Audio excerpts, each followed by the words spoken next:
ஹே high guys, எல்லோரும் எப்படி இருக்கீங்க? எல்லோரும் நல்லா இருப்பீங்கன்னு நினைக்கிறேன். இன்றைக்கி நான் உங்களுக்கு என்ன மாதிரியான வீடியோ எடுத்துகிட்டு வந்திருக்கிறேன் அப்படின்னா, ஒரு க்ரைம் வீடியோ தான் எடுத்துகிட்டு வந்திருக்கிறேன். நீங்கள் இமேஜின் பண்ணி பாருங்கள், ஒரு நாள் நைட்டு ஒரு 3 மணி அளவில் ஒரு ட்ரெயின் வேகமாக போயிட்டுருக்கு. அந்த ட்ரெயின்குள்ளே இருக்கிறது ₹1 2 இல்லை, கிட்டத்தட்ட கோடிக்கணக்கான பணம். ஆனால் அந்த ட்ரெயினை நிறுத்துறதுக்கு ஒரு கேங் பிளான் பண்ணிகிட்டு இருக்குது. அவங்களாம் சாதாரணமான திருடங்க இல்லை, ரொம்பவும் பர்ஃபெக்டாக க்ரைமை செய்ய நினைக்கிறவங்க. அவங்கள பற்றி தான் இன்றைக்கான வீடியோவில் நம்ம பார்க்க போகிறோம். வாங்க நம்ம வீடியோக்குள்ளே போகலாம். 1963 ஆகஸ்ட் 8 ராயல் மெயில் ட்ரெயின் கேஸ்க்ளோவிலேருந்து லண்டனுக்கு போகிற இந்த ட்ரெயினில் கிட்டத்தட்ட 128 போஸ்டல் பேக்ஸ் இருந்திருக்குது. அதாவது 2.6 மில்லியன் கேஷ் இருக்குது. அந்த காலகட்டத்தில் 2.6 மில்லியன் கேஷ் அப்படின்றது ரொம்பவும் மிகப்பெரிய தொகை. அந்த ட்ரெயினை ஓடிட்டு இருந்த டிரைவர் பேர் என்ன அப்படின்னா ஜாக் மில்ஸ். அசிஸ்டன்ட் டிரைவர் யார் அப்படின்னா டேவிட். ஆனால் அவங்களுக்கு தெரியாது இது ஒரு நார்மலான ஜேர்னி இல்லை அப்படின்னு சொல்லி. ஸோ இந்த ராபரிக்கு பிளான் பண்ணுற ஒரு மூல காரணம், அதாவது பிரெயின் யார் அப்படின்னா ப்ரவுன்ஸ் ரொனால்ட்ஸ். அவர் ஒரு ப்ரொஃபஷ்னல் கிரிமினல். அவர் கூட கிட்டத்தட்ட ரொனால்டு, பஸ்டர், அது மாதிரி 15 பேர் கொண்ட குழு இருக்குது.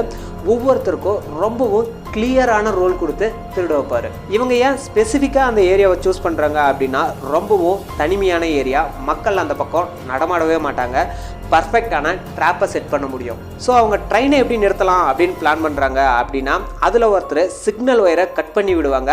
அதனால் ஃபேக்காக ரெட் சிக்னல் விழும். இதனால் ட்ரெயினை ஓட்டிட்டு வர டிரைவர் அலர்ட் ஆகி ட்ரெயினை நிறுத்துவார். அப்படி நிறுத்தினதுக்கு அப்புறம் இந்த கேங் ஜம்ப் பண்ணி ட்ரெயின்குள்ளே போய் ஜாக் மில்ஸை அடிச்சிடுறாங்க. அதனால் அவர் ரொம்பவும் சீரியஸ் கண்டிஷனுக்கு போய் இன்ஜுரி ஆகுறாரு. இது ராபரி மட்டும் இல்லை, ஒரு வயலன்ஸ் அட்டாக்கும். ஜாக் மில்ஸ் அடித்ததுனால அவர் ஒரு அன்கான்சியஸ் ஸ்டேஜுக்கு போகிறாரு. அதனால் கேங்கில் இருக்கிற ஒருத்தர் என்ன பண்ணுறான் அப்படின்னா, ட்ரெயினை மூவ் பண்ணுறதுக்கு ட்ரை பண்ணுறான். இதில் என்ன ஒரு ப்ராப்ளம் அப்படின்னா, அவனுக்கு ட்ரெயினை ஓட்ட தெரியாது. இதனால் கொஞ்சம் டிலே ஆகுது. இதில் மற்றவங்களாம் என்ன பண்ணுறாங்க அப்படின்னா, ட்ரெயினில் இருந்த 120 பேக்ஸ், அதாவது 2.6 மில்லியன் கேஷை மட்டும் எடுத்துக்கிறாங்க.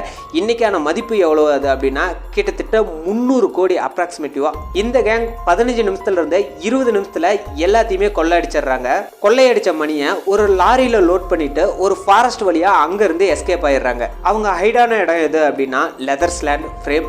அங்கே இவங்க என்ன பிளான் வச்சுருந்தாங்க அப்படின்னா, மணியை கவுண்ட் பண்ணிட்டு ஷார்ப்பாக பிளான் போட்டிருக்கிறோம், ரொம்ப ஒரு ரிலாக்ஸாக ரெஸ்ட் எடுக்கலான்னு சொல்லிட்டு. ஆனால் அங்கே தான் இவங்களோட மிஸ்டேக்கே ஸ்டார்ட் ஆகுது. இவங்க அப்படி என்ன மிஸ்டேக் பண்ணியிருக்கிறாங்க அப்படின்னா, திருடிட்டு அங்கே இருக்கிற ஃபிங்கர் பிரிண்ட்ஸ் எல்லாம் க்ளீன் பண்ணாமல் வந்திருக்கிறாங்க. ஃபுட் பேக்கெட்ஸ் எல்லாம் சாப்பிட்டுட்டு அதை அப்படியே போட்டுட்டு வந்திருக்கிறாங்க. அது மட்டும் இல்லாமல் ட்ரெயின் நின்று இருக்குதுல்ல, அந்த கேப்பில் போர்ட் கேமும் விளையாடி இருக்கிறாங்க. இது போலீஸுக்கு ஒரு மிகப்பெரிய க்ளூ. ஸோ இந்த க்ளூவை வச்சு போலீஸ் அந்த கேங்கை அரெஸ்ட் பண்ணுறாங்க. அதுக்கப்புறம் அந்த கேங்கை கோர்ட்டில் சப்மிட்டும் பண்ணுறாங்க. கிட்டத்தட்ட 20 to 30 வருஷம் ஜெயில் தண்டனை அவங்களுக்கு கிடைக்குது. அது மட்டும் இல்லாமல் யூகே ஹிஸ்ட்ரியிலே மிகப்பெரிய கேஸும் இதுதான். ரொனால்டோ என்ன பண்ணியிருக்கிறான் அப்படின்னா, ஜெயிலில் இருந்து எஸ்கேப் ஆகி பிரேசில் போயிருக்கிறான். பல வருஷம் ஆச்சு, போலீஸால் இன்னும் அவனை பிடிக்க முடியல. இந்த ராபரி உலகத்திலே ரொம்பவும் ஃபேமஸான ராபரியில் ஒன்று. பர்ஃபெக்டான பிளான் இருந்தாலும் ஒரு சின்ன மிஸ்டேக்னால அவங்க மாட்டிக்கிறாங்க. ஓகே, நம்ம வீடியோவோட எண்டுக்கே வந்துட்டோம். அவங்களோட பிளான் பர்ஃபெக்டாக இருந்திருக்கு, டீம் ஒர்க் ரொம்பவும் ஸ்ட்ராங்காக இருந்திருக்குது. ஆனால் என்னென்னா, ஒரு சின்ன மிஸ்டேக்கால் அவங்களோட மொத்த பிளானுமே சொதப்பிக்கிச்சு. இன்னும் சொல்லணும் அப்படின்னா, பர்ஃபெக்ட் டைம் அப்படின்னு எதுவுமே கிடையாது. கண்டிப்பாக என்னைக்காவது ஒரு நாளைக்கு அந்த உண்மை வெளியே வரும். இந்த வீடியோ உங்களுக்கு பிடிச்சிருக்குன்னு நினைக்கிறேன். நீங்கள் இது வரைக்கும் இந்த க்ரைம் ஸ்டோரியை கேட்டிருக்க மாட்டீங்கன்னு நான் நம்புகிறேன். கேட்டிருந்தீங்க அப்படின்னா கமெண்ட்டில் உங்களோட கருத்தை பதிவு பண்ணுங்கள். ஃபைனலாக ஒன்று, இது உங்களோட நெக்ஸஸ் வாய்ஸ் ஓவர். நான் உங்களோட ஐனார்.